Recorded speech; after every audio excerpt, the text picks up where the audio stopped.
Yes, hello everyone, Fáilte Ashkely, Cúilín Media. Life is good. We have a full house and a bumper weekend of Gaelic Games action to look forward to this weekend. Action from all the divisions in all four codes. For the first time all year, lads, we have four codes to look into. We've done a lot of planning in terms of how we're going to move this episode along, or else we're cooked. We're going to be here for the whole night. But plenty to get through. Aaron, how are you keeping? Yeah, absolutely. Going well, Seamus. Looking forward to getting into the weekend's games and this absolute mammoth of an episode. There's obviously a lot of big games this weekend, especially for my own county, like Dublin, Kerry, Dublin, Wexford. Obviously, the double header on Croke Park, so I'll be looking forward to that. And we've a lot to go through. So yeah, anyone who's tuning in, hit the like button, subscribe if you could, and yeah, let us know your predictions and your thoughts ahead of this weekend's games. Absolutely. We have a few questions being fired in by Peter Griffin, our good friend, back on the show. Good to have you with us, Peter. If you are new here, follow the example. Get involved in the live chat. Let us know your thoughts on the weekend's action. Matthew, how are you keeping? Obviously, Cork on the up and up in the league so far. Yeah, going well. To be fair, we haven't played the bigger opposition as of yet, but no, Corby previews this week have been a lot more fun considering we are going very, very well, and hopefully the fans come out in Parky Green and support the team on Sunday because they absolutely deserve it, winning 3 games. And obviously enjoyed the Star Sport podcast this week. Enjoyed being on We Are Mead with Davy Rispin. Obviously my yearly appearance on that podcast. But yeah, it's life's good. With Cork footballers this present moment of time, and hopefully we'll continue this weekend. Absolutely. So, and Liam, just one of the questions that I'll highlight there before we move in. Just some chat on the managers. Obviously, I don't know if you've seen the Smaller Fish GA, Colin Parkinson posted it about John Maher and Diarmuid Murtagh doing their bit of media. Seems like the shackles are loosening a bit. The GPA is also talking about it. For me, this is only a good thing for the game. I can understand the viewpoint of a manager that thinks you don't want a player to put their foot in their mouth. You don't want a player to say anything that can rile up the opposition and potentially get quoted and everything like that. But all in all, this is a good thing for the game, no? Yeah, absolutely. No, look, I have the benefit of knowing a lot of, obviously the Offaly players or whatever, and I know a few other intercounty players as well from chatting to them over the years, whatever, like Adam English last weekend, say I'd seen him down in UL a couple of times. And I think it's a good thing that they're allowed to maybe express themselves. And, once they get a bit of media trained, they're allowed to show a bit of personality as well. Even in when I was interviewing Adam Screeney and English last weekend, at the Fitzgibbon finals, as much as like they were speaking well to me, it was kind of when I put the microphone then away, they're almost really excited, and they're bubbly and all that. And I love seeing that from players, showing off a bit of character, a bit of personality. I sound like Roy Keane saying that. But, I actually don't think there's anything wrong with it, to be honest with you. And I think sort of the days of maybe players giving something away in an interview or something like that are sort of gone now because of they have a growing presence on social media as well. So no, I'm a big fan of it. Obviously, look, players are not going to give everything away, or they're not going to say anything that is going to land them in trouble or anything. But no, for me, positive move, and I'm looking forward to seeing how it maneuvers over the next while. Absolutely. Well, let's get straight into the games, because as we were talking about, we have a lot to get through. We're basically going to run around the roulette wheel, and Aaron's having a game, then Matthew's having a game, then Liam's having a game, and so on. I'm going to lead the questions. But lads, by all means, if you have any questions about any of the games, and anyone watching in the comments, if you have any questions about the games or anything in particular you'd like us to analyze, drop them in our live chat. So starting off, Aaron, you're first up, and what a game you have here to look ahead to. Dublin v Kerry, Saturday at 7 p.m. in Croke Park. First of all, are you going to this one? I am, absolutely, yeah. I'll be in Croke Park for both games, so I'll be there for the double header. I have the season ticket. I've only used it for one game so far, so I better start using it properly. Well, I used it for 2 games, to be fair, with the hurlers. But yeah, no, I'm really looking forward to this game, to be fair. It's going to be very interesting to see, I suppose, first of all, what Kerry team plays in Croke Park, and whether they go with their strongest team and their strongest players in terms of, does David Clifford play, does Sean O'Shea play? Look, it's going to be tough for Dublin. There's no doubt about it. I think most people will back Kerry to win this game, and I wouldn't disagree with that. Look, I do think Kerry will win this game as well. I think when you look at the way Dublin's defence was getting cut open time and time again versus Monaghan. You could imagine David Clifford, Tony Brosnan, even Keith Evans, if he's playing, some of the younger lads, like they'll cut Dublin's defence inside and out and inside and open. Look, the positive for me from a Dublin perspective is that I do think we've been good at working goal chances so far under Ger Brennan. We did it very well in pre-season. I know we've only scored, I think, 3 goals in 3 games, but we are creating a lot of chances. We're creating a lot of opportunities. And you saw Joe Quigley's goal. You saw some of the goals versus Mayo. And then you counteract that with how vulnerable Kerry defensively looks towards the end of the Galway game, how Galway just run through them and cause them problems. And obviously Kerry are missing some big defenders. So that's the area where I think maybe if we can get a couple of goals, if we can run at them, then we have a chance. But at the same time, we're not scoring enough in terms of points either. Like, we're not averaging enough. As you look at what Armagh scoring as an example, you look at what Roscommon scoring, then you look what Dublin are scoring. Like, we scored 9 against Mayo, 17 the last day versus Monaghan. So yeah, I think all in all, as much as I would want to see Dublin win this, I think it probably is a bridge too far. And I think Kerry, overall, their quality is too strong. So I probably would go with them to win this by 5. Yeah. It's one of those, again, we're looking at a potential situation where we're coming into another game as severe underdogs. Sean O'Malley here saying could be like 2009, Kerry thrive in Croke Park. Peter also saying Kerry by 8. Peter here saying Dubs should take them to Parnell Park, tight pitch and crowd. Yeah. Is there anything that you'd be interested there about that one? Yeah, like I'd be all for it, but again, it's just the age-old problem that Parnell Park only holds 8,000, 9,000. So,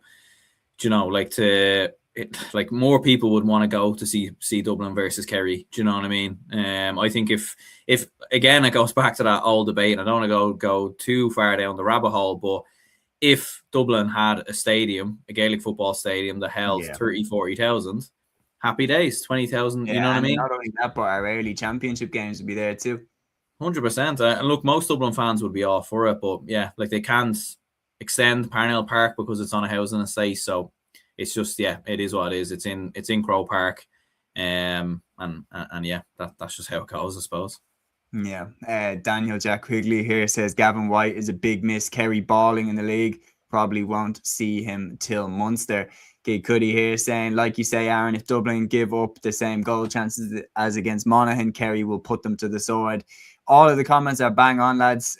Peter here saying, if I was the Dubs gaffer, I would play all home league games there. Sean saying that argument about Parnell doesn't wash with me. They play bigger hurling championship games there and club finals. The reality is, just simply put, Sean, with the crowd, more football fans will go than hurling fans, and no matter what, like, a lot of Dublin fans know what holes in the wall you can hop through, what walls you can sneak in, everything like that. And there would be serious problems with how to manage the crowd as well. So the reality is that we need a bigger stadium than Parnell Park. Like, genuinely, imagine, Aaron, if they just did up that stand on the far side of Parnell Park, the one opposite where the trophy's lifted. Imagine they just did that up where the gantry is, and they just put in 10,000 there, made the stadium be able to hold 25,000. Then we're up and we're laughing, sure. Like, I'd be grand putting championship games in there because you'd get that kind of caged atmosphere and it would be unbelievable.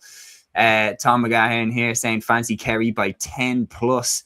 It's interesting because it's only 2 years ago that Dublin battered Kerry in the league game in Croke Park. Conor O'Callaghan scored a hat-trick and everyone was talking about Dublin running away with the All-Ireland after that game. But yeah, I think it's one of those games, especially that we're in transition. I think it's one, if I'm being honest, I think we probably will lose this one. I'd say we'll lose it by 4. If I had to, I don't know, what did you say, Aaron? Did you say 4 points as well? I said 5. Yeah. But look, like, and there is an element of being hopeful a little bit with that. Like, it could be a lot more. I will say as well, like, even if Kerry don't have their best players playing, they're probably still going to win this game anyway. And that's just the sad reality of it. Yeah, true. I feel like, Sean here saying that might change if the hurlers continue to improve. You can say the same about other counties who play in smaller grounds. Yeah, I do agree. Like, having bigger stadiums is just, it's the way to go if you want to get the Dubs playing at home. Shane O'Donnell here saying Kerry by 4. Like this is the type of game though where I could see Dublin having a bit of a bite back. And the reality is, if we lost to Donegal by 3, I think we won't lose to Kerry by much more. So I'm going to go Kerry by 4. But yeah, Matthew, your game then, the one that is assigned to yourself. Monaghan versus Mayo, Sunday at 1:45 p.m. in St. Tenoch's Park in Clonus. Monaghan in desperate need of a win now. Mayo fresh off the back of that defeat to Donegal on the road. Now they travel to Monaghan. Is this do or die for the Farney Army now? To be honest, I could see no other result than Mayo winning, to be honest with you. I seen Monaghan against Dublin live, and on TG Car, I thought they were diabolical, to be honest. Well, both sides were, to be fair. I thought it was a terrible game of football. Like there wasn't much quality in it. And as well as that, Monaghan scored 17 points. 16 of them were contributed by either Desi Ward or Micheál Bannigan. That's really, really concerning from a Monaghan point of view. I think there's not enough of a spread. Their goal taking was very, very poor the last day. Actually, when you look at two of these sides, they're 2 of the 3 lowest scorers in Division 1. Only Dublin are in that list as well. So I expect a low-scoring game. I expect Mayo will win this game, but I think it'll be by 5 points. Look, Mayo have done well, and I think Andy Moore is getting them on the right track, to be fair. But really, other than Ryan Donoghue and Dara Byrne, who, to be fair, scored 2-4 from play, there hasn't been much on the Mayo team that have stated claim. I know they have performed well, but maybe there's more of a team effort there from a Mayo point of view. I'd probably go for Mayo to win it comfortably. It'll be 5 points. That what might seem like a close game, but I think it'll be comfortable, to be honest with you. Mayo will always have them at arm's length.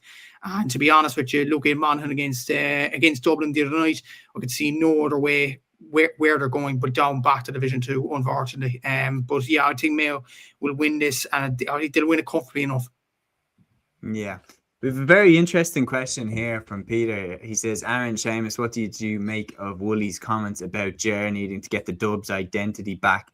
I haven't seen his latest ones, to be honest, but I have seen him talk about this before. I've seen him talk about how the Dubs should have a bit more swagger and should run and celebrate in front of the hill and everything like that, because that was part of why the Croke Park used to be packed out during the 2000s for those Leinster Championship games. And that is true. Dublin used to play a lot more of a Russian roulette style to their game. Like they'd either win the most dramatic game ever, or they'd lose the most dramatic game ever, or they'd get hammered. Like it was always that type where, like, even though Jim Gavin's team were dynamite, Aaron, jump in if you think I'm going too far here, but especially 2020 into 2021, our style of play became really, really boring. And it was all just retention of the ball, win a game by 4 points, get through to the next round. And it came back to bite us against Mayo in that semi-final of 2021 because we didn't put Mayo away when we had the foot on them. And we dominated the first half and only led by 4 points at half-time. Now, since then, we've kind of entered a weird part where we've been really inconsistent over the last 2 years, but we've kind of maintained that, being very humble on the pitch and everything like that. But like the reality is like the crowds packed into Croke Park in the 2000s to watch, to be entertained. And I get that, like, look, it was the Celtic Tiger. A lot of people had a lot more money back then to spend on going to games and everything like that. And things weren't as expensive. We weren't in a cost of living crisis. But that kind of killer be killed style that Dublin had back then, I wouldn't mind seeing a little bit of a comeback, especially if we're not going to win the All-Ireland this year, which I don't think we will. If we build for the future and be a little bit cheeky and a little bit entertaining, I wouldn't mind seeing that at all. Because, say, for example, Hillgate 2006, one of the most dramatic openings to a game I've ever seen in my life. Let's be honest, if that happened now, Dublin would just walk the other way. Yeah, they'd go to the other end of the field. And I think, like, do you know, like and I don't want to go into it too much, but I know, like, with the 2020s, with the way we were playing, kind of at the end of Jim Gavin, the start of Desi Farrell, like, one of the big issues with the new rules that why Dublin are struggling to adapt to them so much is because the 20s, the minors, the development squads, like, they were all playing the same way. So the fact that when a player came from a development squad or the 20s into a senior team, you know, like, they already were conditioned and playing that same style. But now they flipped the script. So now we have so many players that we're told that this is how you play, high percentage shooting and, shooting zones and keeping possession and all this crack. And now all of a sudden that's all out the window. And a lot of our players don't. Because you see a lot of time, a lot of Dublin players will get into good positions to shoot and then they'll just turn back. And it's like we get it, we get into good positions and sometimes we have the players to shoot, but we're just overthinking it. So we just need to come out of that mindset. We'll get there eventually, but it'll just take a bit of time. Yeah, no, I do agree. Can I ask as well, Aaron, just very quickly before I go back to Matthew? Matthew gave his quick prediction for Monaghan Mayo. He said he can't see anything other than a Mayo win. Are you going on the same lines? Yeah, absolutely. No, I'd agree with Matthew there. I think it'll be comfortable win for Mayo. And Matthew, it seemed to be pretty unanimous across the board. The Kerry are going to come to Croke Park and beat the Dubs. Are you in agreement with that? Yeah, I think Kerry will win it. But what I will say, Dublin, if there's any game they're going to raise their game for, it is Kerry. And Kerry still have a lot of problems themselves. I think it's going to be very much like this is going to be a boxing match of two boxers with no defense. This is just going to be going hammer and tongs. It could be the game of the weekend, to be honest. But anyway, Matthew, next game for yourself is the clash of the Connacht men, Galway against Roscommon, Saturday at 7 p.m. in Pearse Stadium. Roscommon have really got a pep in their step now. Galway obviously got that win against Armagh the previous week out. And last weekend, obviously, came a little bit unstuck. Got the draw against Kerry. They seem to be getting better. But have they been getting better at the pace that Roscommon have been getting better? And can Roscommon turn them over, even though it's in Pearse Stadium? Look, Roscommon are probably in better form and they're performing very, very well, to be fair to them. Galway, to be fair, against Kerry, they showed without Robert Finnerty contributing as much. Like, they still got a good result against Kerry. Like, Rob Finnerty only contributed to 1 point against Kerry the last. I think that was an assist. I don't think he scored at all. And Damien Comer wasn't playing. Shane Walsh wasn't playing. That's a real positive from a Galway point of view. I think Shane McGrath really performed well as a wing forward. Obviously, had Matthew Tierney there as well, performed very well from midfield.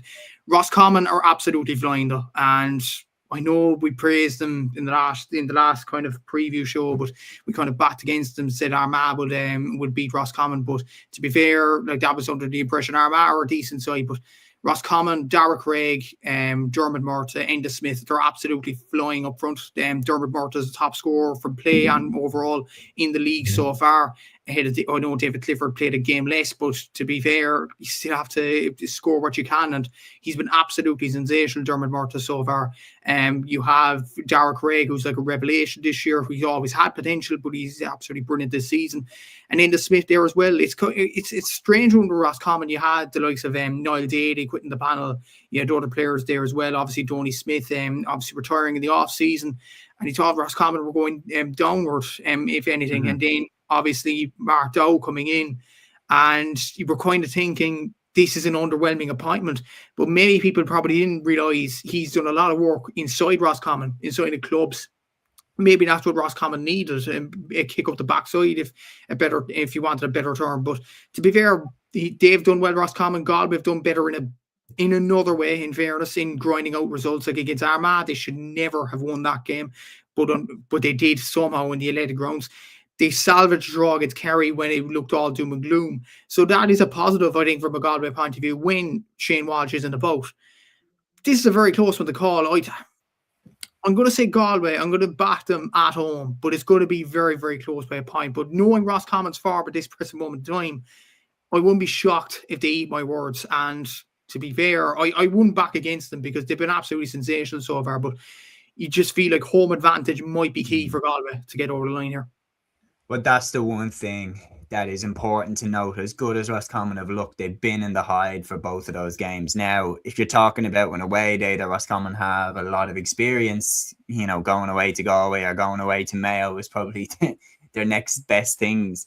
But we've plenty of good comments in here. Gavin O'Reilly. Gavin, I'd love to get your take on this game, who you think is going to win, obviously as a Roscommon man yourself. But he says, I'm really fascinated if we see some Bridges players or if they're slowly introduced. I'd be very interested in that as well. And then if they're brought back for this one, how are they used? How is Ben O'Carroll used? How is Rory Fallon used? How is Brian Stack used? Sean here saying this will be a good game. Galway look better than I thought at the start of the league. The Rossies, for me, seem to have the new manager bounce like we've seen before and always fire this time of the year. I will back the Rossies for this one. Peter here saying Peter Canavan made the point on League Sunday that Joyce's biggest challenge will be picking the starting 15. Raymond Galligan, of course, the new Galway coach. It's very, very, very interesting addition there. Shane here saying Galway by 3 points would not surprise me if Monaghan win. Kid Cuddy saying surprised to see Roscommon thriving and us, Monaghan, struggling after we hammered them in the league final last year. Yeah, we discussed that, as in what exactly have Roscommon done differently to Monaghan that mean that Division 2 final now feels like a long time ago. Matthew has gone with a Galway win. Aaron, are you on the same wavelength, or are you going to differ here? I'm actually going to differ. I'm actually going to back Roscommon, to be honest with you. I think Galway's a weird one. Like, Galway have been excellent towards the end of the games, and they've shown a lot of promise and positivity. But there's also been large parts of their games as well where they've looked very poor. And I think with Kerry, they were missing a lot of their bigger players. They didn't have a huge amount of options to come off the bench. I think most teams in that scenario would have been able to finish Galway off, and wouldn't have made the errors defensively in those kind of scenarios. So I just think Roscommon with the way that they're playing, Matthew alluded to some of the players and how well they're playing. I think they'll do it. Like, it won't be by much. I think there'll be 2 or 3 points in it. And obviously with this being in the west of Ireland and the weather and everything else, there's going to be strong winds, and don't be surprised if Galway maybe have an 8-point lead and then Roscommon come back, or vice versa. But no, I think the Rossies will do it by 2. I think it all depends whether Galway can get to grips with that dynamic duo now up front that Roscommon have with Diarmuid Murtagh and Dara Craig. If they can get to grips with that and kind of curb Enda Smith's influence, obviously easier said than done. Then it's the added element, as Gavin was saying. What if the Bridges lads come back in and Ben O'Carroll tears it up? Like, there's a lot to be positive about from a Roscommon perspective going into this one. I'm actually going to chicken out of this one a little bit, because I seen that Gavin threw in that he expects Roscommon to lead going down the home stretch and Galway to pull them back for a draw. I think that's very likely. I think a draw in this game, for me, is what I'm going to go with. But as a gesture, just to make up for going for the draw and kind of taking the easy way out, I'll lead the way on this one. Armagh versus Donegal, Sunday at 3:45 p.m. in the Athletic Grounds. Now, at the beginning of the league campaign, when we did our predictions in the studio, I bravely or stupidly, whichever way you want to look at it, whichever way it finishes out, I said Armagh were a surprise entry for me as my pick to go down. Now I just looked at it, we were talking in the preview about key players like Rory Grugan being missing, Reno O'Neill being missing, Stephen Campbell retired, big players that are now no longer in the side. And I said that just in a couple of those key games, I highlighted the Monaghan one that they might lose and things like that they may slip under with something like 6 points, because I thought the division was going to be really tight this year. They won that first game against Monaghan comfortably. Since then, back-to-back defeats in games where they might have expected to get more out of it. Like, if you told them that they'd have 0 points from those 2 games, I think they would have been a bit surprised. Coming into the Donegal game, I think Donegal will want to kick them closer to relegation. I really think just that rivalry between the two of them, I don't think McGuinness has taken his foot off the gas at all in this one. And I think if Donegal are in good form, which they are, going into this one, I think full steam ahead for one more round. I think Donegal shade a very, very tense game and push Armagh a little bit closer. Aaron, I'll go to you first. Do you agree or disagree?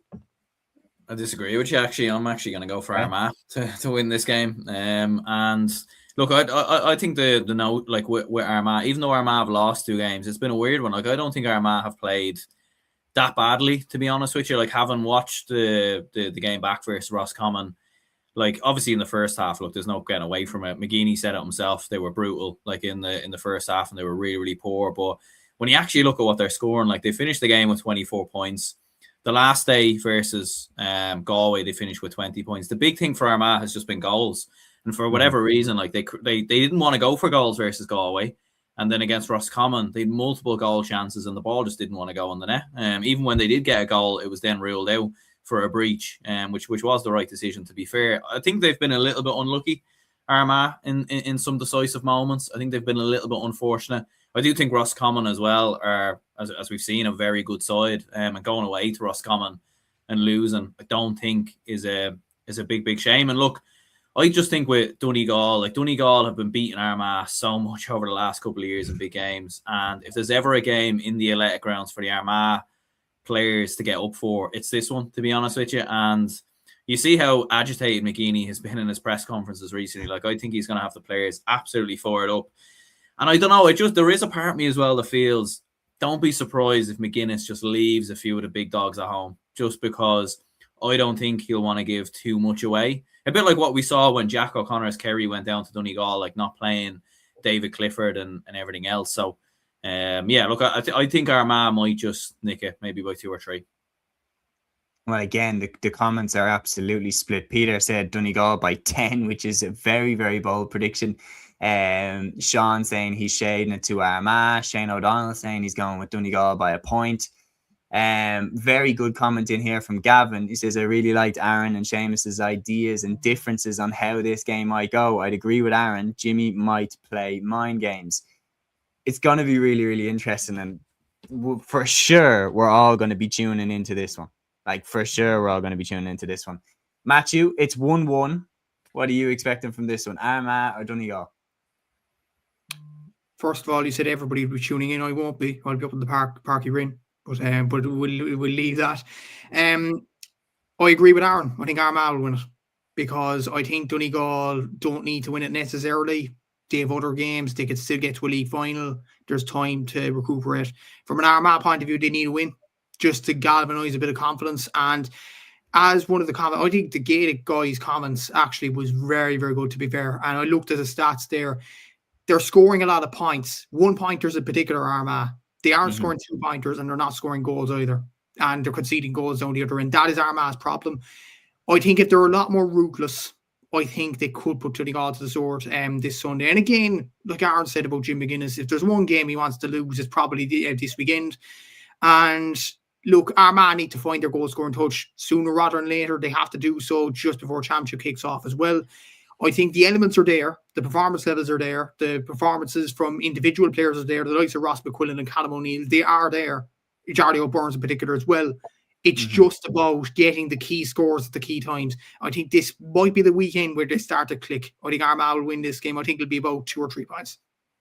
It's always tense between these teams. Like, even there, when you were talking, Aaron, about the games that Armagh have lost that have hurt them in the past, I'd say even last year's league game hurts. The way it went with Murphy coming back on the field and Aidan Forker headbutting him and getting sent off and Donegal winning a game that felt bigger than just a league game. I'd say that's on their mind as well. But Matthew, I'm going to bat the ball straight back to you on this one, because your home county's involved, and it is also, in my opinion, the most important game in Division 2 this week. Round 4, the clash of Cork and Meath, Sunday at 2 p.m. in Porky Rin. You're going to this one yourself, you said. Are you nervous? What are you expecting from it? It's a weird kind of a feeling, to be honest. Normally you'd be nervous about getting results because you need points on the board, but we're on 6 points now. Meath are on 6 points as well. Davy Rispin said during the week, look, the winners of this game will put themselves in a fantastic position to go up to Division 1. They'll be almost 1 foot in Division 1. The losers, it's not necessarily over. Like, there is other games to recuperate themselves and later on down the league campaign. Davy did make the point during the week, and I think it's a very interesting one. It might be a more important game for Cork than it is for Meath, because, number one, it's a home game, and we're playing in front of our home fans. Yes, less pressure, but like, you need to win these sorts of games if you are going to be in the reckoning of a promotion charge right at the end of the league campaign. And number two of our last 3 games are away to Derry and Tyrone. I think if we are to get promoted, we'd probably have to beat Kildare at home. And this might be a game that we target as well. Potentially even one of the Derry and Tyrone games as well. It's such a hard game to call. But looking at the injury concerns, Meath, Matthew Costello's out, Jack Hinlock's out, James Conlon, that's huge losses for Meath. And Davy was saying that during the week as well. Obviously, Jordan Morris is in brilliant form. Rory Kinsella is in fantastic form at this present moment in time as well.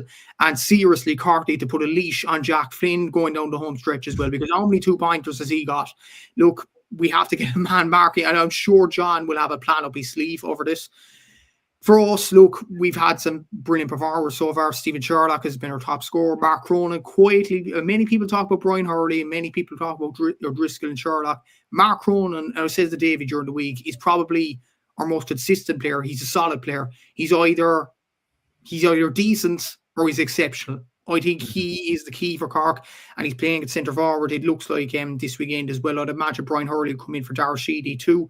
Rested last weekend against Offaly. That might be a masterstroke from John, to be fair. Look, it's the biggest game I'd even go as far as to say of the weekend, because the winners of this, as I said, 1 foot of Division 1. It's so important. As well as that, 2 traditional football counties going at it as well. In Páirc Uí Rinn, the last competitive game Cork played in Páirc Uí Rinn, you might remember the Donegal game of the championship, and the crowd roused the Cork players that day. And if they can get a big crowd in, I think this could be a memorable day in Páirc Uí Rinn. Then again, Meath are an excellent side as well. It's a hard one to call. I said it during the week, and I'm going to stick by it. I'm going to say Cork by a point. Maybe it's biased, maybe, but I think, look, we're in this position now. We may as well grab this opportunity with both hands. The Meath injury might be colossal as well. And the fact we beat Meath at home last year as well. That kind of same Meath team. So, no, I'm going to go for our lads slightly. I'm going to go for us by a point. But, my God, it's going to be a tight game. And it's a shame that this game isn't being shown live. And watch now, a person will be showing it on their phone or whatever, and they'll get clamped or whatever. But look, that's the way it is. I'm going to say Cork by a point, but we'll see. Yeah, it is just disappointing that it's not on TV, isn't it? It's not on TV, Sean. I don't know why Clubber can't show it, or why Cork can't set up a YouTube stream like in Páirc Uí Rinn for it or something. The fans would be the winners and the players would be the winners. But it is what it is, unfortunately. And plenty of games this weekend not being shown. Plenty of big games not being shown. I think, am I right in saying Galway Roscommon isn't being shown as well? Yeah. In Division 1. Monaghan Mayo isn't being shown either. Could be wrong with that one. That is. Sorry, that one is. Galway Roscommon isn't. I know that Dublin Wexford isn't in the hurling, and that's probably the most important game in Division 1B, because Clare, look, let's be honest, Clare are always going up. Dublin and Wexford definitely are 2 of the front runners to go up with them. But yeah, it's disappointing, but yeah, is what it is.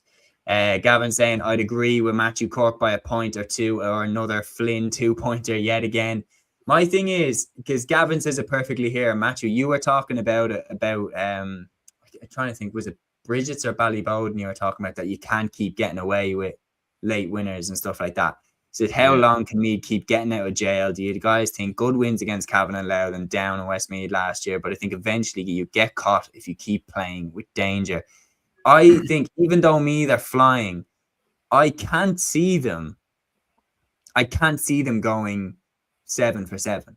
I can't see them winning all of their games. They are going to hit a speed bump soon.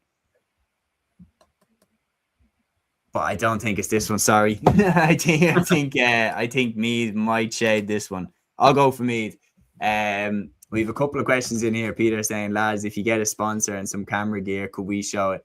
Absolutely not. We'd have to. It doesn't matter what. You could have the richest sponsor in the world. You have to go through the official lines, and you have to become a channel and the whole lot. So unfortunately not, even though you'd absolutely love it. We'd have to learn about camera work and the lot, but it's not the worst idea I've ever heard, but I don't think it will be happening this weekend anyway. Aaron, you have the cast and vote for this one.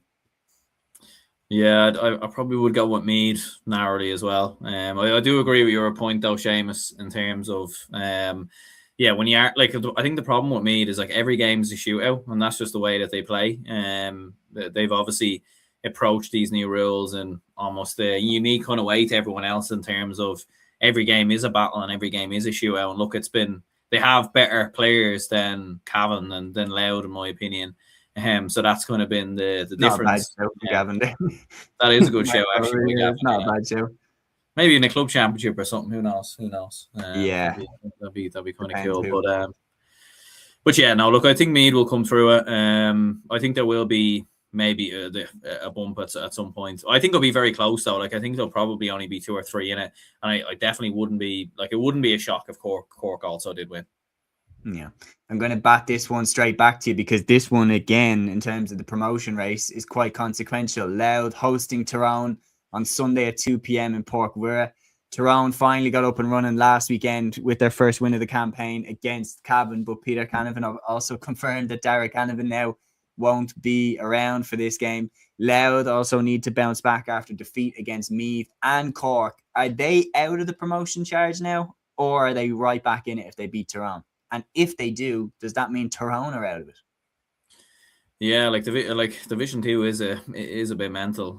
To be honest with you, I don't know. Like, I don't see Louth winning this game, to be honest with you. Like, I know they are at home and everything else. I think it's been played in Drogheda, is it not in RD? It's RD. Oh, it is RD. Okay. Yeah. So yeah, maybe that actually might help them, to be fair, because it is a much tighter pitch. And it might be a lot closer then in that instance. But look, they definitely do have a chance. Like, I don't think there'd be much in it. It's a real banana skin type game from a Tyrone perspective. As you alluded to it there as well, they are missing a lot of players seem to be coming out of the team and in the team. Like, Ethan Jordan was outstanding in the first couple of games. He comes off the bench in injury time the last day. Rory Canavan or Dara Canavan missing at the start, then comes back, now he's gone again. There doesn't seem to be any sign of Darren McCurry either. So there are question marks over Tyrone a little bit in regards to that. And look, this is the type of game that we know the Louth fans could get up for. The way, although Louth lost versus Meath, they will take a lot of positivity in terms of how they ended that match. And without question, their big players like Samuel Roy and Craig Lennon and others really did stand up towards the end of that game. So I think it'll be close, but I'll just give the edge, I think, to Tyrone by a couple of points. I think they are a little bit better around the middle at the moment, and I think they have a little bit more, defensively as well, I think. So I'd go with Tyrone ever so slightly. Absolutely. Sean here saying, does Dara Canavan's absence influence your Tyrone League predictions? Yes, absolutely. Combined with the fact that they looked quite flat in the first game against Kildare and then that second game against Derry. Now, even though that they got the win against Cavan, they've also lost their best player. Like, I don't think they'll top the table anymore. Like, I wouldn't be surprised if they go up in second. But if they lose this, or if they lose to Meath, like, I think they might slip under.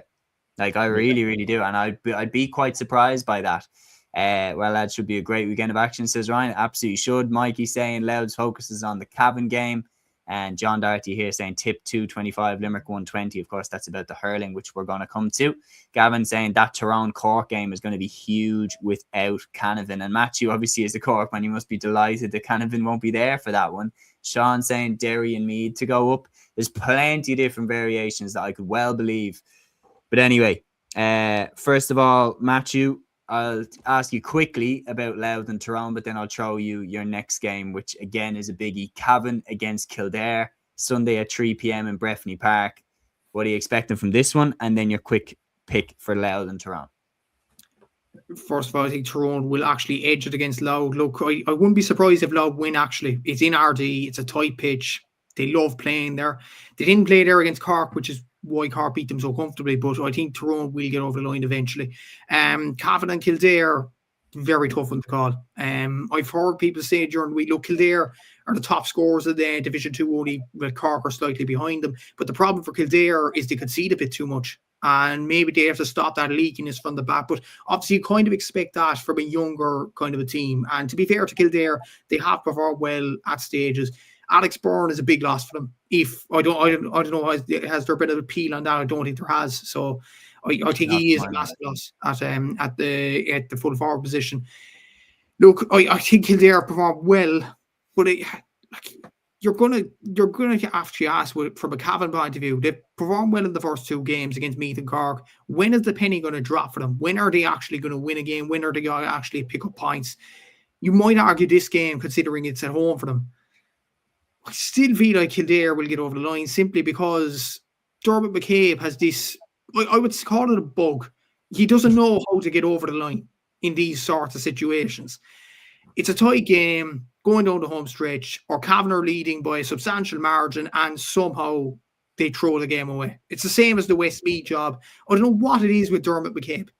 I really don't know what it is. It's just the game management is very, very poor. The style of football is good. The performance level is good. But then the end of it, just the lapses of concentration, it's very, very poor. Partly my reason in having Cavan in the relegation zone, if I'm honest with you as well, at the start of the league campaign, I think Kildare would win it. I think Kildare will win it by a point or two. It'll be very, very tight. I just can't see Cavan winning it, considering their inability to close out games. Yeah, it's very, very interesting. And I think, though, they have definitely had that struggle, and McCabe had that same struggle with Westmeath last year, where they were having a lot of moral victories where they were going down by a point and everything like that. The only thing is, last week against Tyrone, they got a bit of a hiding in the second half. Like, Tyrone really, really pulled away from them. They need that snapback. Matthew's gone with Kildare to win. I'm actually going to go with Cavan. I think they will have a response. So, Aaron, once again, my friend, you have the casting vote. Yeah, I think I'll go with Matthew on this one. I think I'll go for Kildare to narrowly come through it. It is going to be very close though, and like these are the type of games that Kildare would absolutely lose a couple of years ago. Like you've saw them lose these type of games where they're like, I feel like Kildare are like they're the team that builds you up to let you down on so many occasions. And after some big performances against the likes of Derry and Tyrone, you know, would be kind of vintage Kildare in some regards. But no, I think they will have enough. And yeah, I think for Cavan, they will unfortunately lose another one. Yeah, it's a toss of a coin, to be honest. Now, this one, I think there's much more of a clear favourite, with all due respect to Liam, of course. But Offaly going away to Derry, this is going to be a very difficult game, Matthew. It's in Celtic Park. And it's like Derry have finally woken up to how talented a team they have. And now the wheels are starting to move a little bit. And I feel like for Offaly going away to their backyard and trying to stop them, it'll be difficult. Be incredibly look. Again, I can't see any other results but a Derry win. And to be fair, I know I criticise Monaghan, but to be fair, Monaghan have had like their players on the pitch from last year. That's not really an excuse. From an Offaly point of view, I looked at their team before the Cork game just as research, and I did a comparison from their Division 3 final. A lot of players are out. Jack Bryant, who I actually asked Liam that question about Jack Bryant. He actually doesn't know where he is, which is a concern. I don't know where, actually, considering his talented ability and fairness from an Offaly point of view. To be fair, Harry Plum. You can ask him now. No word of a lie. Liam, Matthew just said your name and you just appeared on stage. This wasn't planned, man. If anyone asks. You arrived back just in time for us to talk about Derry Offaly. Do you want to take the wheel? All right, I'm going again. I know. Yeah, sorry for leaving you, lads. But Derry Offaly, yeah. Jesus, yeah. Look, that's probably an accurate scoreline of what it could be this weekend. I'll be up at the game on Saturday evening, looking forward to it, obviously, and looking forward to going up there. Never been to Derry, so I don't know what to expect. But yeah, look, it's going to be a tough game for us. It's been a tough start to the league, to be honest with you. 3 defeats in a row. And look, the performances haven't been probably up to scratch so far. Look, we have our injury problems, but you know what county doesn't at this point. But yeah, look, it's going to be a very tough challenge for us going up there against a Derry side who've had 2 fantastic wins back to back, and you know didn't play that badly against Meath the opening day as well when they lost by 3 points. But look, as much as I would love to say we might get our first win or anything like that, I think if we are to get a win in this campaign, our best chances are going to come against probably the likes of Cavan, and maybe if we can catch Meath on a bad day, possibly in Tullamore on the last day. But yeah, with Derry this weekend, I can't see anything but a Derry win, to be honest with you, especially having home advantage as well. And then even going up to Tyrone next weekend, even though Canavan's not going to be there, I mean, I think Tyrone will still probably have too much for us, but obviously that's next week's issue. But yeah, look, I can't see us going up and getting a victory as much as I'd love to say we could. You've got Derry at a bad time as well. It's like Derry have finally, I was just saying before you came in, that Derry have kind of like woken up to how good they are now. Like they've started, the wheels are starting to turn in the brain. And they're like, oh yeah, we did win the league a couple of years ago. Oh yeah, we were hot favourites to get to an All-Ireland final a couple of years ago. People were tipping us for the All-Ireland only a couple of years ago. So they should be in Division 1 based off all that. But they're down in Division 2 and they're going to push, I think, to get back. And I would not rule them out getting promoted at all. But we are going to move on to Division 3, Round 4. And lads, it is quick prediction time. And Matthew, I'm going to throw it over to you first. So Division 3's Round 4 has Westmeath hosting Fermanagh on Sunday at 1 p.m. in Cusack Park. Clare hosting Laois on Sunday at 2 p.m. in Port Keysog. Sligo hosting Limerick at 2 p.m. on Sunday in Markievicz Park. Wexford hosting Down on Sunday at 2 p.m. in Wexford Park. So if I could get very quickly, bang them out, how do you think these 4 games are going to go? Westmeath to beat Fermanagh, Down to beat Wexford. I'm going to go Sligo to beat Limerick. This is my last throw of the dice with Sligo. There is potential in this team. I know there's potential in this team, but they keep proving me wrong in many ways by losing games they shouldn't be losing. So hopefully they get it over the line this weekend. If they don't get over the line, I'm lost hope on Sligo, I'll be honest with you. And the last game, I think Laois might edge it. No, I'm messing. I'm going to go for Clare. I'm going to go for Clare to win this game. Don't worry, Clare fans, I don't hate you that much.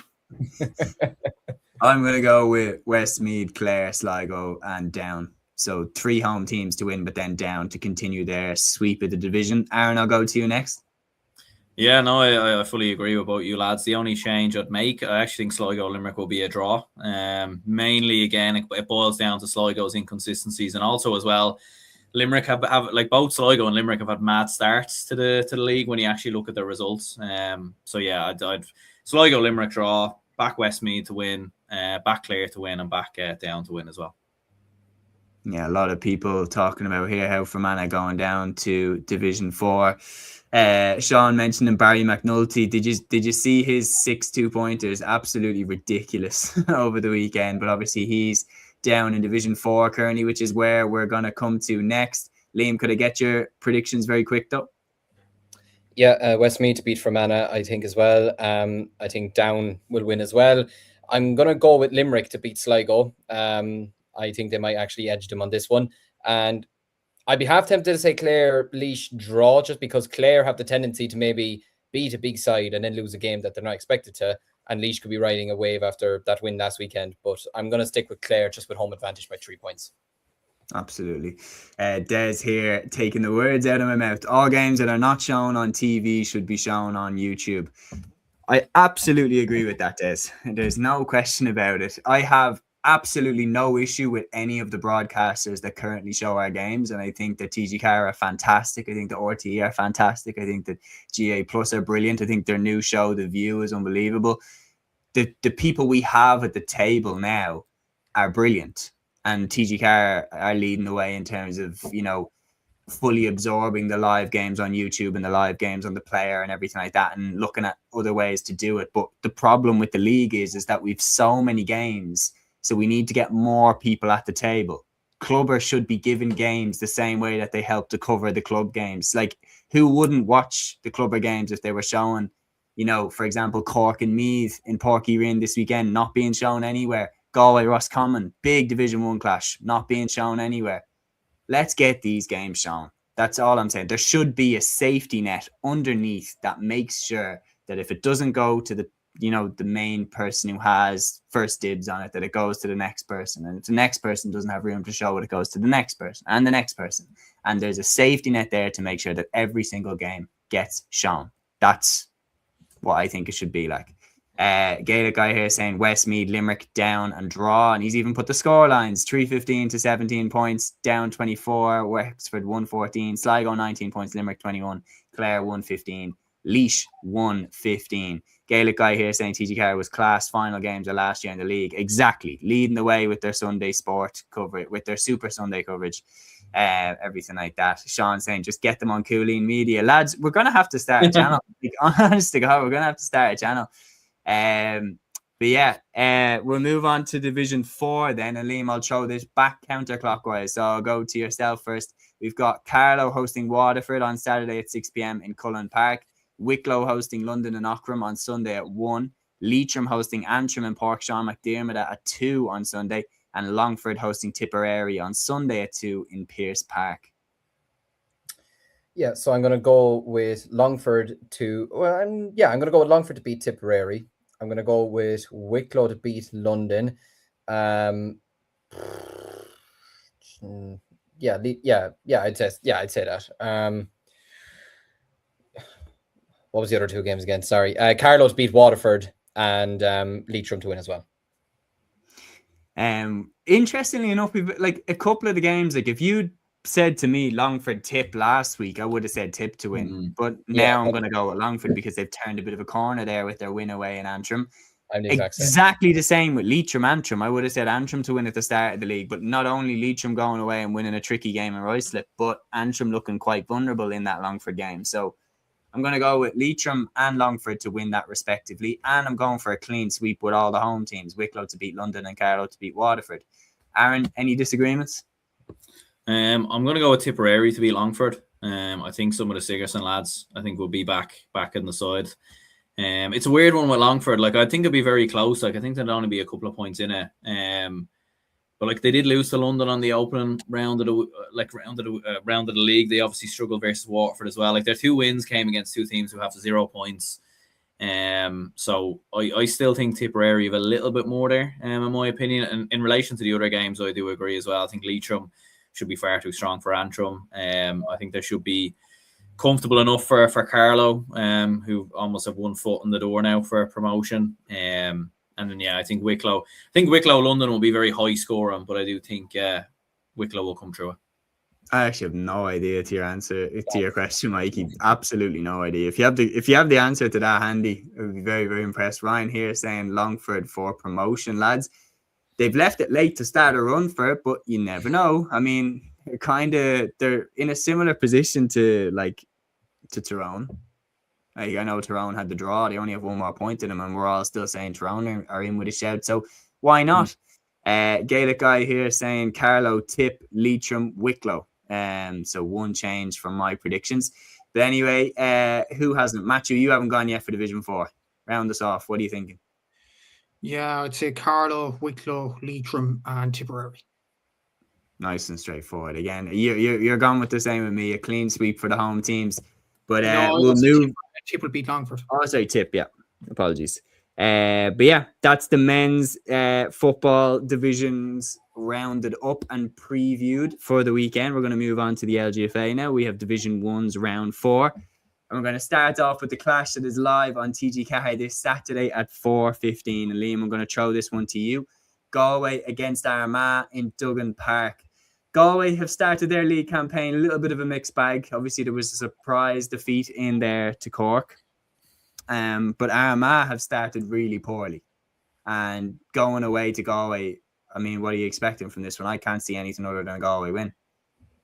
No, I'm the same. Like, I'd say that defeat for Armagh last weekend against Cork as well would have hurt them very badly as well. And like you mentioned, Galway have had a bit of an indifferent start to the league campaign, but I also think Galway are still one of the strongest sides in this division. I mean, their full forward line, judging by the one that was starting against Kildare, I don't know if it will start directly like that this weekend, but I mean, you've Leanne Cohen, Andrea Trill, and I mean, Roisin Leonard for me is one of the top forwards in the country. You give her any sort of chance and she's defeating you by herself. Do you know what I mean? So, and you've Kate Slevin there as well. I think these types of players are going to want to show up this weekend and try and put out a bit of a statement as well, because Galway are a side who last year will feel like an opportunity slipped them by to a degree, not getting to an All-Ireland final. And I'd say they'll want to try and put the foot down now. Maybe similar to maybe the Kerry men's footballers last year in the league. Started off maybe a bit slowly and then sort of kicked into gear with that one game they had against Tyrone for Kerry. And this could be the game this weekend that makes Galway ignite. So I think Galway will actually win this kind of comfortably enough. I'm going to go Galway winning this by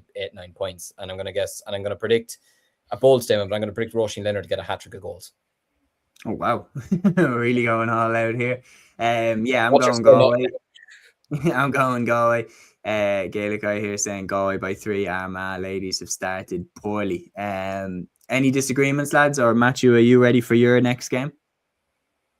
Okay. Your next game is Kerry versus Cork, Sunday at 2 p.m. in Austin Stack Park. Very, very interesting clash because Kerry have started the league, apart from the defeat against Waterford, 2 wins in their other 2 games. whereas Cork have started much better than I think most of us thought they would. Yeah, I think they've started brilliantly, to be fair, Cork, and considering Joe Carroll has been saying to the media that the aim for Cork was to stay in Division 1, I thought everybody else's predictions were kind of the same. They've started really, really well. Like, the draw against Kildare was a bit underwhelming, but then to go and beat Galway and Armagh, I know Armagh are very poor without the Mackens at this present moment of time, but to go up there to Ulster to get a win is absolutely superb. And Anya Terry O'Sullivan's doing really well. Katie Quirk is as well. Amy Corcoran's a very good player at wing back, and has probably been Cork's best performer so far in the league. Look, they have played very well. There's no qualms with Cork's display so far. But I feel like this is the sort of game Kerry will start to kick into gear. It's at home in Tralee against a Munster rival in Cork, historical rival, obviously. I'd imagine Siofra O'Shea will be out. They're out playing, obviously. Rachel Dwyer, all these sorts of players will kick into gear. Daniel O'Leary, they'll kick into gear. And I think they will get over the line this one. But Cork will start off well. Whatever happens this weekend, I still think it's a brilliant start. I do agree. I think I'll probably go for Kerry to shade this one. Any disagreements, lads? No. I think home advantage. I think they're moving a little bit, but Cork are definitely on the up, no question about it. Aaron, your game next then. Dublin versus Kildare, Sunday at 2 p.m. in Parnell Park. We've lost our first 3 games. If we lose this one, we're staring relegation in the face, and I would not have anticipated that for this Dublin team in the league this year, especially coming in after the All-Ireland win last summer. We have to win this one. Will we? Absolutely. Yeah, absolutely. It's do or die. It's kind of a bit like the situation with the men's footballers last week versus Monaghan. Absolutely have to win this game. There's a strong chance we could win this game and still go down when you look at how things are kind of shaping up in terms of the league so far. But I think from a Dublin perspective, the big thing is, can we get some of the bigger players to come back into the panel for this weekend? The likes of Carla Rowe and maybe a few others. I think that'll be interesting to see. I think Jodie Egan's been impressive so far from a Dublin perspective. But even when you're looking at it, like only like out of the 3 games Dublin have played, we haven't scored more than 9 points in any of the games. Like we scored 9 versus Kerry, 1-4 versus Meath, and we scored 8 points versus Waterford. Like we're struggling, to be honest, in terms of scoring. And like another kind of mad stat as well is that only on 2 occasions as a player scored more than a point across all 3 games, and that was Jodie Egan and Ellen Gribben on the opening weekend versus Kerry. So a little bit worrying from a Dublin perspective in regards to that. But yeah, I'm gonna back us though. Like at the same time, like Roisin Ford's been good for Kildare, but I think we will. I'm gonna back us. Look, I think we have to win a home advantage. I think we'll do it by. I'm gonna say by 2. Yeah, no excuses in this one. I'm going to go for us to win by 6. I think if we lose this, we're down. I think simple as that. You look at the teams we still have to face. If we lose it, I think we're gone. We still have to face Galway, teams like that. So, yeah, I'm going to go with that. The next game then, Matthew, going back to you for this one. The team of the league so far, Waterford, they host Meath on Sunday at 2 p.m. in Dungarvan. Can they keep their 100% record up? I think they can, yeah. They've been absolutely sensational, Waterford. The likes of Chloe Fennell up front, Breed McMaw, Laura McGregor. Like, they've been absolutely superb, this Waterford team. And is it too early to say Waterford are All-Ireland contenders? They are a fantastic team. They are an absolutely brilliant side there.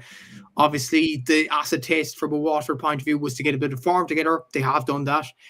Another acid test was to beat Kerry, especially away from home. They did that in the league. I think this Waterford team is very, very serious this season, and Tomas Mackenseer deserves a lot of credit for how he's built this Waterford side and how he's made them so competitive. I think they will win this game, and I think they will win it comfortably enough. Just on Meath, I see the tweet from Fergal Lynch actually earlier today. Mary Kay Lynch obviously lose out. She is going down to AFLW.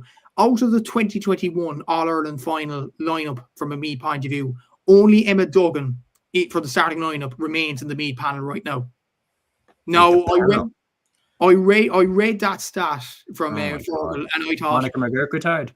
That's what I was thinking. Is Monica McGurk retired? Is Katie New gone permanently now? But apparently, according to Fergal, it is true. Like, obviously, Vicky Wall's gone. I think Orla Lally was in that lineup as well. Mary Kate, obviously. Yeah. Eva Sullivan. Like, that's a huge turnover of players. Obviously, you have the likes of Robin Murray and Kerry Cole who have done well from a youngster standpoint. But that's a lot of experience out of that meets panel. But you have to cut them some slack in fairness. Like, that's a abundance of talent to lose. Not just Vicky Wall and not just Mary Kate, but over the years, Neva Sullivan, Orla Duff, Monica McGurk, Emma Troy. Like, those are serious players to lose. Don't just replace them, like. You can't. No, Aoibhinn Leahy. You can't replace Maura Shaughnessy. You can't replace these sorts of players. They're absolutely brilliant players, and I feel sorry for Meath, the way they have lost their players. But look, times do move on, and this Meath team might be struggling in the next few years, even though they did beat Dublin comprehensively early in the league campaign. So maybe the young talent is coming through. Yeah. I mean, like Peter here saying Stacey Grimes retired. Like when it comes to the AFL on the men's side, and especially the AFLW, we are long past the stage where the two associations and organizations need to get together. The GAA, LGFA, and the AFL and AFLW need to all sit down and be like, right, we need to work our calendars here so that we're not clashing. Because if you keep taking our players, either you need to move your season a little bit forward so that they can keep playing championship here, like how Aoibhinn Cleary played in the All-Ireland final and then went to Australia. I've no problem with that. I've absolutely no problem with that. Vicky Wall the same, played the All-Ireland final and then went over for the season. Nobody has any problems with that. It's when it directly impacts the game here that you feel it as a fan, because you're getting robbed of watching top class players play the game here. Now, obviously, from a personal perspective, you don't begrudge the person at all. You don't begrudge Kobe McDonald going over and playing AFL. Why would you? It's a lifetime opportunity. Why would you begrudge Mary Kate Lynch going over and playing with the Sydney Swans? It's an amazing opportunity. But the associations need to sit down and go, right, we need to work this out. Either your calendar moves or our calendar moves, or maybe we both move back and give time for the GAA season or the LGFA season to happen, and then the Aussie rules season to happen. And then the players can do both. Because right now, in terms of the person, if for each person, you don't begrudge them because it's an amazing opportunity. And if I was playing and I was offered, I would go. Like, I have to stress, it's an amazing opportunity. Why not go for a couple of years and experience a new sport, experience a new part of the world, and then come home? That's what I would do. I'd probably go for 2 years. Like, I'd do it like, you know, how Marty Clark did it or something, like go and then come back. However, in terms of an association, the AFL are robbing them blind. Like, they are literally getting 50 pre-packaged, ready to go, unbelievable athletes for the AFLW, and they're not having to pay a penny. And then on the men's side, they're getting players like Kobe McDonald, Mark O'Connor, and they're not paying the GAA a dime. So they're getting a great deal. So I think and obviously I'm not advocating that the GAA should get money. I'm not advocating that the LGFA should get money. I'm saying that there needs to be a respect towards the sport, because it is doing damage to the sport when you're losing the best players. Kerry, in particular, on the men's football side as well, have been damaged so much by the players they've lost, whether it's Killian Burke, Mark O'Connor. Like, could you imagine how good they'd be if they had them? Like, so yeah, I think we're long past the point that they need to have a meeting and hash this out, because maybe it won't affect the championship much this year, but now it's like players like Mark O'Connor have proved how, you know, worthwhile it is to go and pick up a player from Ireland. So I'm surprised that more of it isn't being done, but we'll see what happens. Yeah, rant over. But anyway, no, genuinely, like, I have to emphasize that I'm delighted for any player that goes, and I wish them nothing but the best. But in terms of the association, I think there needs to be a little bit more respect and try and line the calendars up more than we're currently seeing. But anyway, Division 2, fast predictions time. Aaron, I'm going to throw this one to you first. Division 2, we have Donegal taking on Cavan on Sunday at 2 p.m. in Ballyshannon. We have Tyrone taking on Mayo on Sunday at 2 p.m. in Healy Park. Tipperary taking on Monaghan at 2 p.m. on Sunday in Clonmel. And Wexford hosting Westmeath on Sunday at 2 p.m. in Enniscorthy. What are you thinking for these ones? Yeah, so I think I'm gonna go with Tyrone to get the better in their game. So I'm actually gonna go for 4 home wins. Actually, to be honest with you, I think Tipperary will be too strong for Monaghan as well. I'll go for what was the first game actually again? The first game, apologies. First game was Donegal versus Cavan, Sunday at 2 in Ballyshannon. Donegal, Donegal. I think be relatively comfortable there. Like Tyrone Mayo is an interesting one. Like that could be quite close, to be fair. But I'll back Tyrone. Yeah. Peter here saying on Marty Clark's Lecker Gaelic showed former GA president Nicky Brennan meeting with AFL Chiefs. They had it out. They did, Peter, but at the time, players moving to Australia was still relatively new. I know Jimmy Steins obviously did it in the 80s, and there were players who went, but like Ty Kennelly and Zach Toohey, they were kind of exceptions. And Marty Clark was like the another big star going. And then Tommy Walsh went around that time. So that's when people started to realize that it was picking up in speed. But like, surely we're over 50 LGFA players now, lads. Like, that is outrageous. That's not an experiment anymore. That's a strategy. So Gaelic guy here saying Donegal, Tyrone, Wexford and Tipp. Ryan saying the Westmeath goal machine to win again. I'm going to go with these games. I'm going Donegal, Tyrone, Tipp, and I'm going to go Westmeath. Any disagreements, lads? I would say Westmeath if Anna Jones is playing, because she didn't play against Monaghan. She was injured, and that was a big reason why they lost. They only scored 1-6 in that game. If she's playing, Westmeath win. If she's not playing, I think Wexford might actually do it. Yeah. Any disagreements, Matthew? Same as you, Seamus. I think Westmeath will win away, and then all home wins after that. To be fair, Donegal have started well. Eva Gallagher has been really impressive for them. And yeah, I think it'll be home wins other than Wexford, Westmeath. Very good. Well, we're just going to run through the games in Division 3 and Division 4. Division 3's round 4. Antrim will host Fermanagh on Sunday at 2 p.m. Clare hosts Laois in Clare Castle on Sunday at 1 p.m. Down hosts Roscommon in Port Esler on Sunday at 1 p.m. and Louth hosts Limerick in the Integral GAA grounds on Sunday at 2 p.m. And Division 4, then interestingly, they're a round ahead. They're already on round 5. Carlow hosts Derry at Setu Carlow on Sunday at 2 p.m. Leitrim hosts Wicklow and Ballinamore on Sunday at 2 p.m. Offaly host Longford in Dangan GAA on Sunday at 2 p.m. And Sligo will host Kilkenny and Clonakil on Sunday at 2 p.m. And that is the LGFA previewed and predicted. We are now going to move on to the small ball. We're switching codes from the big ball to the small ball. And we're going to the hurling. And Matthew, this game is yours. Division 1A's round 4 clash. What a game this is going to be. Tipperary against Limerick, Saturday at 5:30 p.m. in Semple Stadium.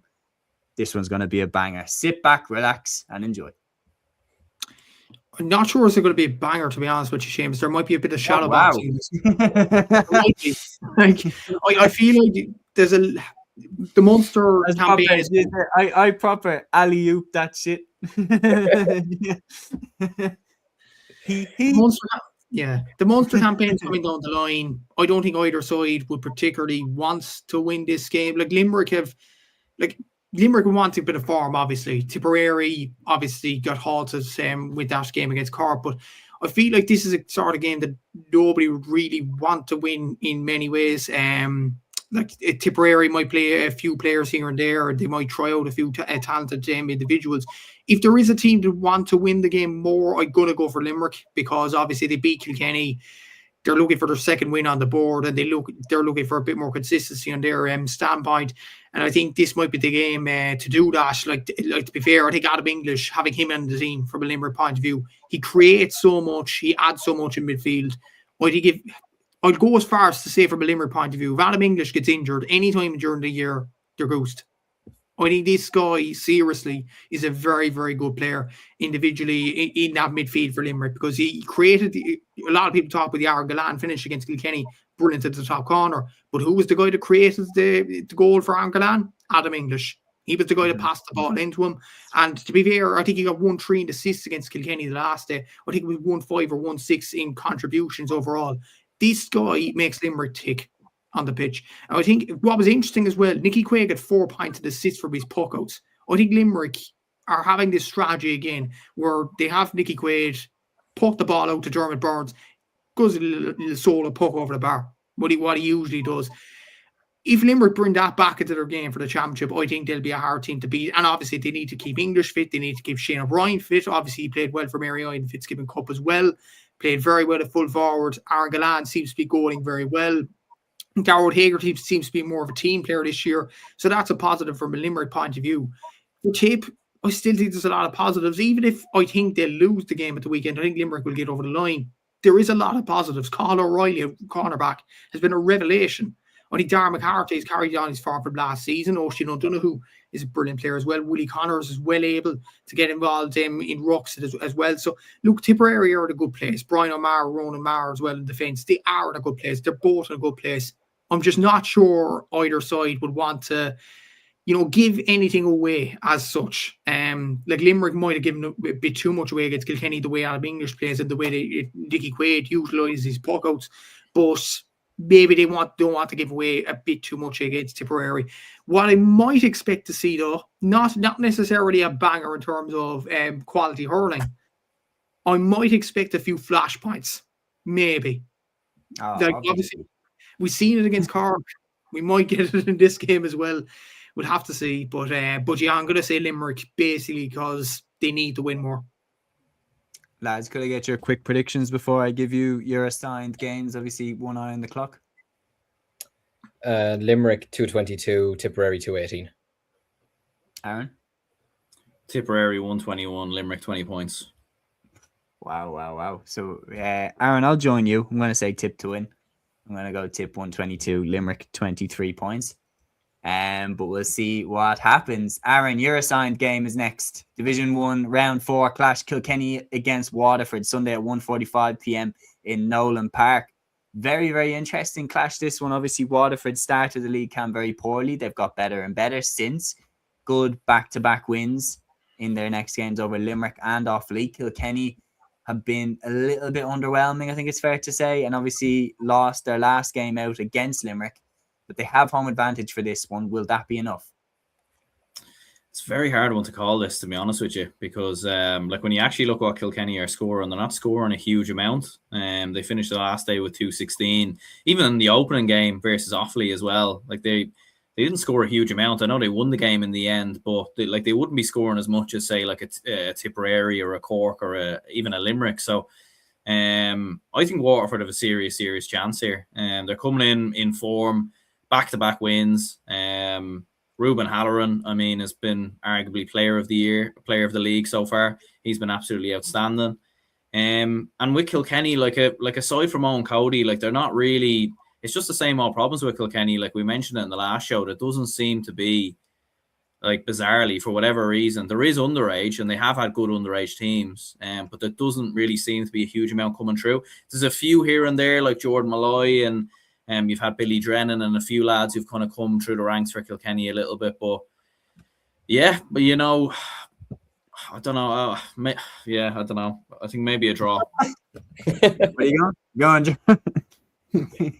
Jumped on the fence last minute. I'm going with Waterford. I actually think Waterford are going to turn them over.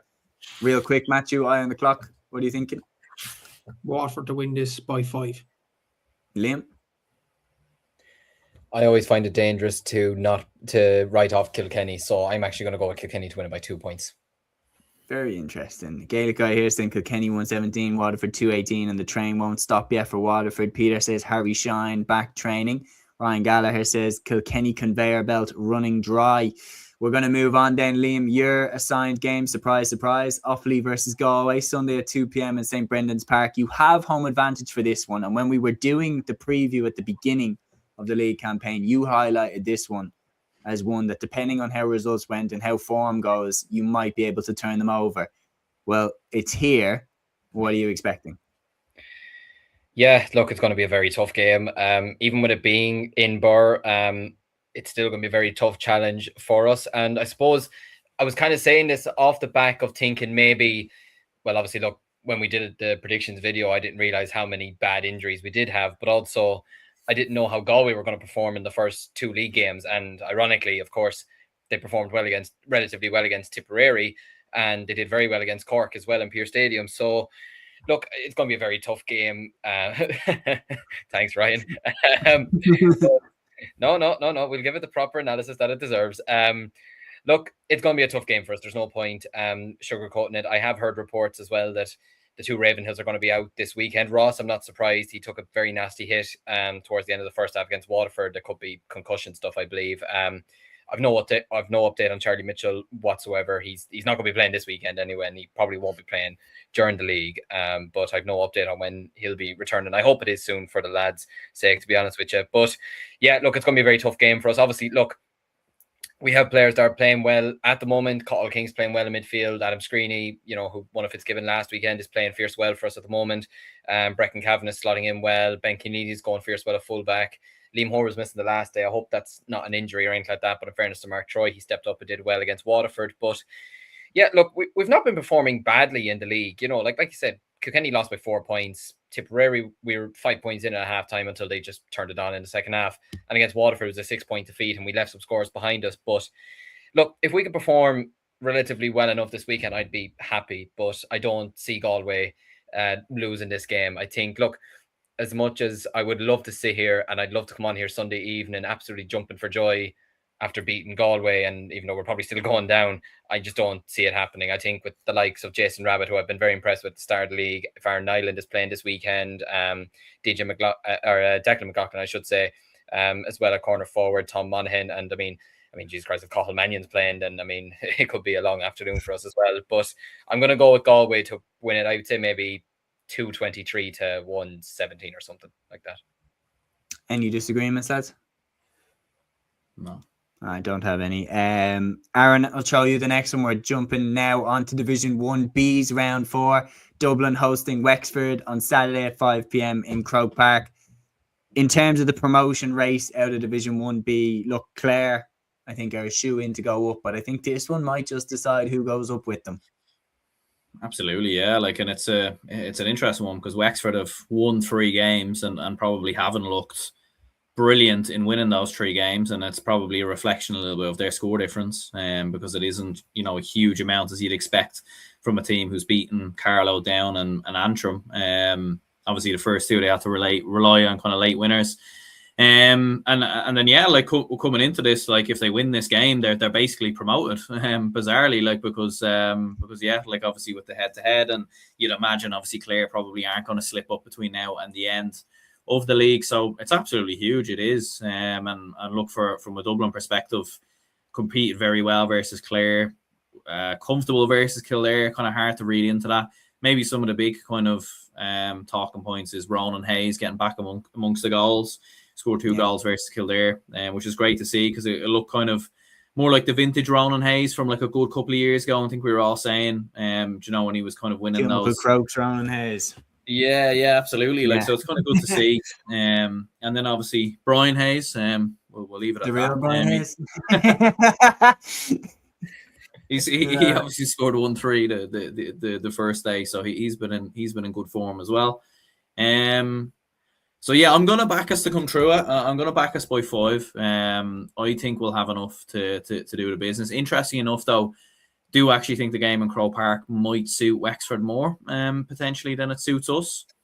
But I still think we'll have enough. Yeah. That was great fun, actually. I love that game. But anyway, I find it interesting that if you look at last year, the key point in terms of the key factor in us not going up was the game that we lost to Offaly in Croke Park. And that game, again, we home advantage. You would tip us to win it, and we didn't. And Offaly got us at the death. I want to thank you for that again. Yeah. But I wouldn't be. Keep our spot warm there, will you? Yeah, I wouldn't be too. Well, we were after losing to West Ham a few hours earlier, and then to go beat Dublin later. I mean, that really cheered me up. So I do appreciate that. Yeah. I mean, and then that was the first day that you jumped on the pod with me ever. I think it was. Literally went from Croke Park back to the house and did the pod, steaming. Yeah. But anyway, you'll take our spot. It's okay. I think, it's Brian saying hopefully no bad ref decisions with ghost goals this time out for Dublin. Yeah, I mean, of course, the Parnell Park factor. Look, Lee Chin's back playing well, which is not great timing in terms of us. I kind of wish we got Wexford in round 1 now. Jack saying, Han Longford, just watch backseam comments, wouldn't get ahead of ourselves yet. We could beat Tipp only because they're struggling too. If we won the Tailteann, that would be unreal and probably unrealistic. But look, Limerick did well in from Division 4, got to the Tailteann final. So, like, I mean, it's not completely out of the realm of possibility. It is unlikely, like you are an underdog, but wouldn't rule it out. Yeah, I'm going to go with the Dubs to win this one. Learn our lesson from last year, get the job done. Liam, your game out of Division 1B is this one, Kildare versus Clare, Saturday at 6:30 p.m. in St. Conleth's Park. Look, it's the biggest test that Kildare could possibly face. The All-Ireland champions of 2024 coming to St. Conleth's Park. St. Conleth's Park could be a bit of a fortress factor to it. Like, it's a tight ground. The atmosphere that can be generated there is really, really strong. But you would be a little bit crazy to go against Clare here. I just think, like, Clare, they are just one of the best teams in Ireland. But could Kildare pull off a huge, huge win? I think Kildare can get themselves into a position where maybe the scoreline at halftime is something like a 1-13 to 10 points or something. You know, like they'll put it up to them for 35 good minutes, you know, and Clare could be sitting back going, all right, you know, we're a little bit startled here. But then I'd say kind of similar to maybe how Tipp were like against us in the second half, they'll start to just pull away and the scoreline would probably look a bit like how you might expect in the second half. But I will say I'm excited to see how the likes of some of the players that Kildare have get on against a team like Clare. Like, I mean, Jack Sheridan for me is one I'd be looking out for very, very closely. Simon Lacey, the two Borins, Paul Dolan, these types of players, Conan Bourne as well, I should say, in the middle of the park. These are the type of players I'd like to see how they get on against a team like Clare because they're top class players. But yeah, look, realistically, Clare should win this game rather comfortably enough. Even the dog is agreeing in the background. I think Clare should win this game rather comfortably. But I'm excited to see how Kildare get on against them, and I hope the likes of Sheridan and the Bournes do well. Yeah, I think my dog has spotted something out the back garden or something. But anyway, we'll carry on. Matthew, your game in Division 1B is the clash of Antrim and Carlow Sunday at 1 p.m. in Dunloy. What are you expecting from this one? To be honest, I'm expecting a comfortable win for Carlow here. I can't see Antrim winning this game. I can't see them salvaging a result out of this game. Just the negativity around Davy Fitz being in charge of Antrim. And I thought back to this, and I did have this discussion with yourself and Aaron about this, about Davy Fitz potentially coming into the Dublin job. I'm thinking, thank God for your point of view that you got Neil O'Callaghan. Because I'd imagine Davy, if he went into Dublin, he'd make it about himself. And he seems to be doing that at this present moment in time as well. And the Antrim players clearly aren't biting into these tactics at all. That was a chastening defeat against Kildare. I know Kildare are on the rise a small bit. I expected that to be a tight game, but Antrim are very, very poor at this present moment in time. There was rumours that Davy would walk mid-season. I wouldn't have been shocked, to be honest, like the way Antrim are going this present moment in time. And I think Terence McNaughton made a very good point about this on Off the Ball. You can't have a fancy roof on top of a house with no foundations. Mm-hmm. You can't have Davy Fitz as manager when there's nothing in the background at Antrim, nothing happening at this present moment in time. You're relying on the older talented player. Like Sean Elliott has been almost carrying this Antrim team throughout the league campaign. Yeah, you can't keep relying on that each and every game. You look at Carlow, there is positive shoots. Chris Nolan, Martin Kavanagh are performing really well at this present moment in time. Kevin McDonald does as well. And I thought they performed relatively well against Wexford. I thought there was positive shoots in that game. Wexford pulled away at the end, okay, but it was a black card at the very end, and Carlow were unlucky to get that at the moment in the game. There's a lot more positivity in Carlow. Antrim, it doesn't look good on the outside, and I think Carlow could win this possibly by 10. So it's heavy to look at. Like, the reality is, I do feel for Davy a little bit, because you can't tell me that he has as good a crop as Darren Gleeson had when Darren Gleeson came in. Like, you lose players like Neil McManus and people like that, like who's one of the greatest players Antrim have had. You can't keep replacing those guys, especially when you do have a small panel. So I do feel for him a little bit, but Peter is saying Davey's a spent force at County, lads. Like, I think Davey is going to dig the heels in on this one because, like, I don't mean to say, but like, when I was looking at this, I was going, if he loses the job here at Antrim, let's say like he's forced to walk or they fire him, where does he go? Like, Probably club level, I think. it'd probably go club level. But like, in terms of, will he manage a team in the Lee McCarthy Cup for the next couple of years? I could see him going to like a team in the John McDonough or a team in the Christy Ring, because clearly he loves being a coach and clearly he loves being a manager. But in terms of like the teams that are going for the Lee McCarthy Cup, I think the Dublin job has sailed. I think that's gone. Yeah. Clare, he's not going back there. Wexford, I don't think that's happening again. And then where else? Like Galway was always floated, but I was thinking Liam might be upset by this suggestion, but Offaly possibly. I've met Davey. I get along with Davey fierce well, but I don't think he'll come into Offaly either, to be honest with you. I think even with the way... It's closer than Antrim.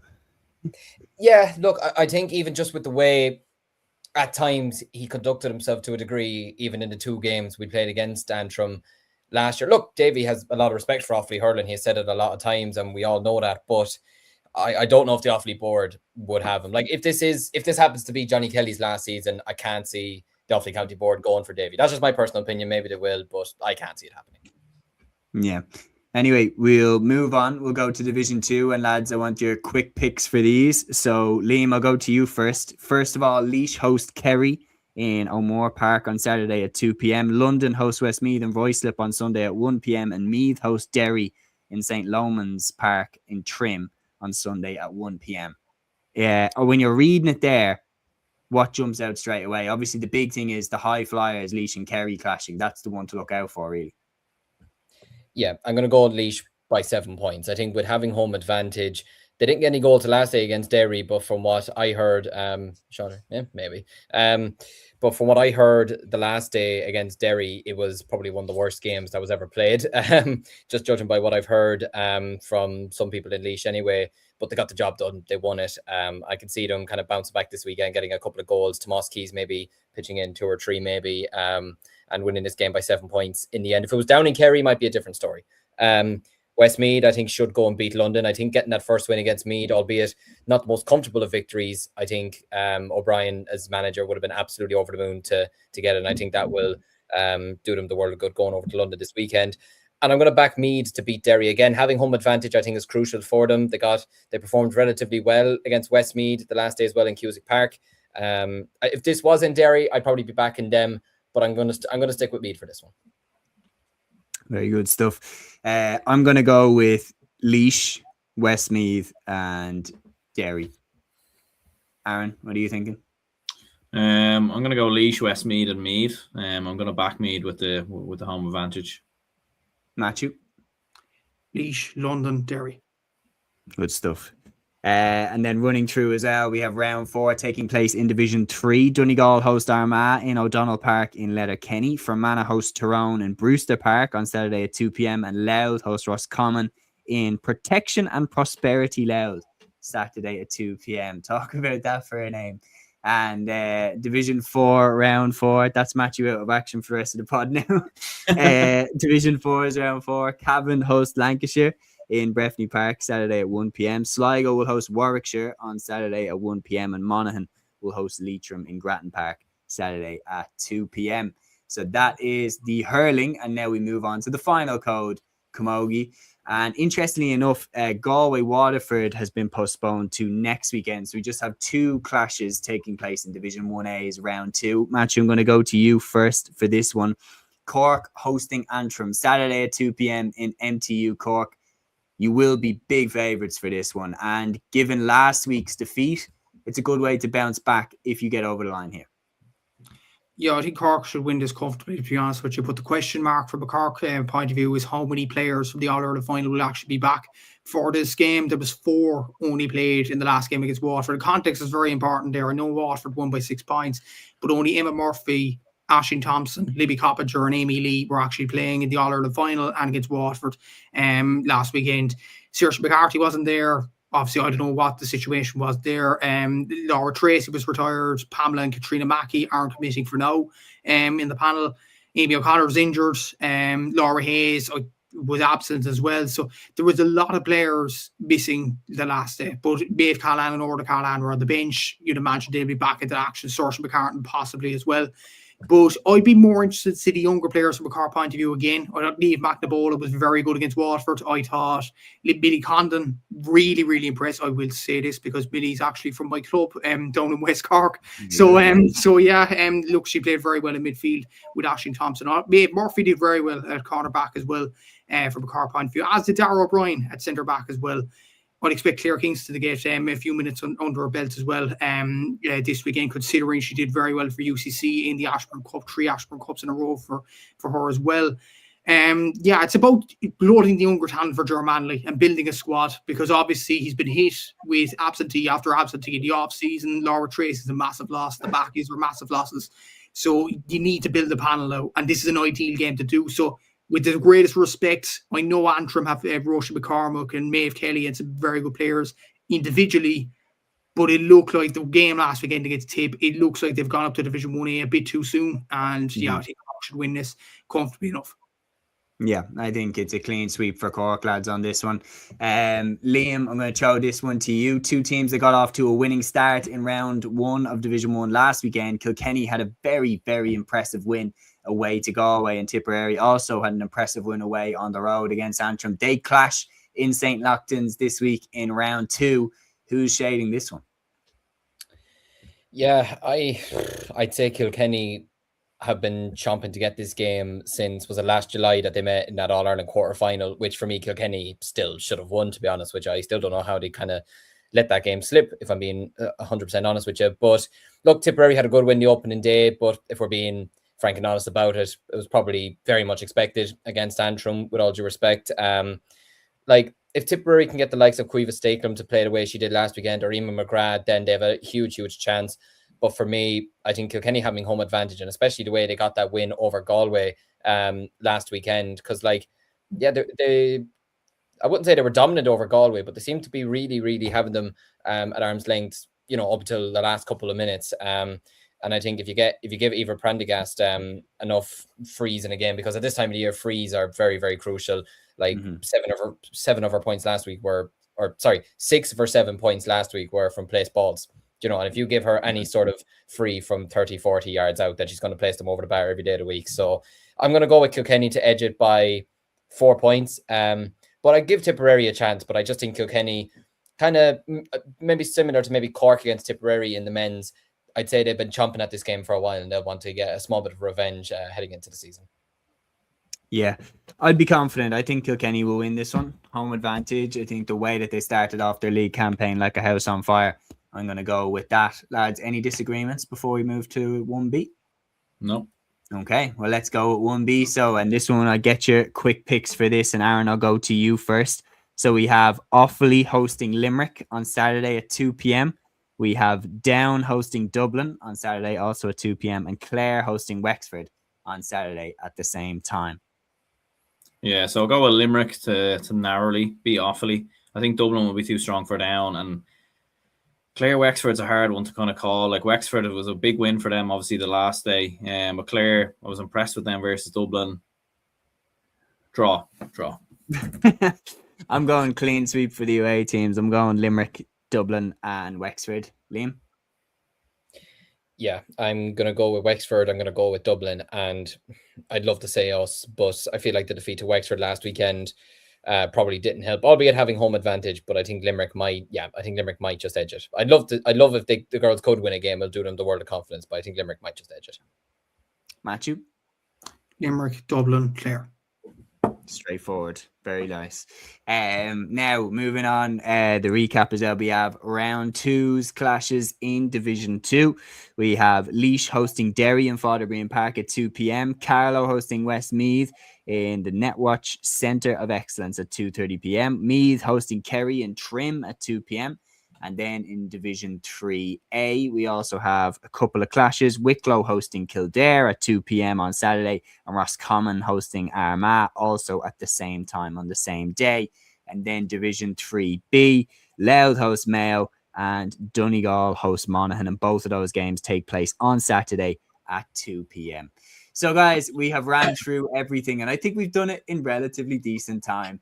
So thank you so much to the lads for jumping on with me for another episode. Peter here saying, lads, tonight's Laker Gale profile is awfully legendary talisman Pádraig Horan. I'm going to run on and watch that on TG Car right now. And also Peter says, great preview, lad. Thanks a mil. Have a great weekend. Enjoy the games. We will. And we'll be back here on Sunday at 8 p.m. for another weekend review show. Thank you so much to anybody who got involved, watched, commented, everything like that. We will see you Sunday at 8 p.m. Until then, enjoy the games. Agus tóra. Follow your instinct, baby. Follow your instinct.